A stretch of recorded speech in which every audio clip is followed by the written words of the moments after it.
बहुत समय पहले असुरों की माता दीति एक दिन काम वासना में इतनी उत्तेजित हो गई कि उसने अपने पति शिव भक्त कश्यप ऋषि की गहन तपस्या भंग कर दी। वह उन्हें आकर्षित कर उनके साथ संबंध बनाती है। इस मिलन से दीति गर्भवती हो गई और समय आने पर उसने जुड़वा पुत्रों को जन्म दिया, हिरणाक्ष और हिरण्यकश्यप। लेकिन ये साधारण बालक नहीं थे, वे जन्म से ही दानव थे और शापित भी। बचपन में ही असुराचार्य, असुरों के गुरु, उन्हें अपने पास ले गए। वहां उन्होंने दोनों भाइयों को हर प्रकार की मायावी और दुष्ट शक्तियों में प्रशिक्षित किया। समय के साथ दोनों भाई इतने शक्तिशाली बन गए कि देवता भी उनसे भय खाने लगे। एक दिन असुराचार्य ने उन्हें बताया, हमारे असुर कुल का सबसे बड़ा शत्रु भगवान विष्णु है।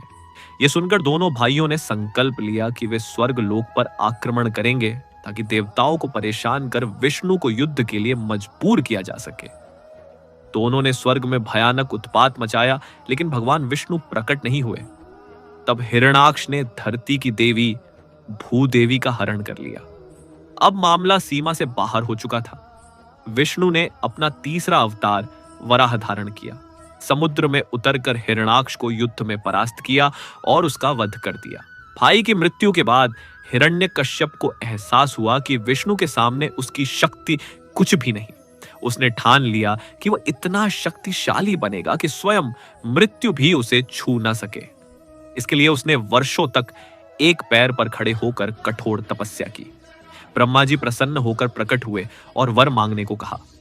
हिरण्यकश्यप ने अत्यंत चालाकी से वरदान मांगा, न दिन में न रात में उसका वध हो, न घर के अंदर न बाहर, न आकाश में न धरती पर, न किसी अस्त्र से न किसी शस्त्र से। ब्रह्मा ने तथास्तु कह दिया।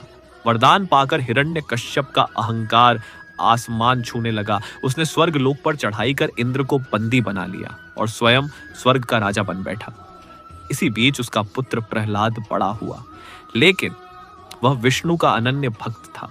वह असुरों के बच्चों को भी सिखाता कि भगवान विष्णु ही सृष्टि के पालन करता है। जब हिरण्यकश्यप को यह पता चला तो वह क्रोधित हो उठा। उसने गुरुकुल के आचार्यों को आदेश दिया कि प्रहलाद के मन से विष्णु का नाम मिटा दें, वरना उन्हें मृत्यु दंड मिलेगा। लेकिन लाख कोशिशों के बाद भी प्रहलाद का विश्वास नहीं टिका। हिरण्यकश्यप पागलपन की हद तक गुस्से में आ गया और बेटे को मार डालने का आदेश दे दिया। उसे उग्र हाथी के पैरों तले कुचलवाने की कोशिश हुई, पहाड़ से गिरवाया गया, लेकिन हर बार विष्णु ने अपने भक्त की रक्षा की।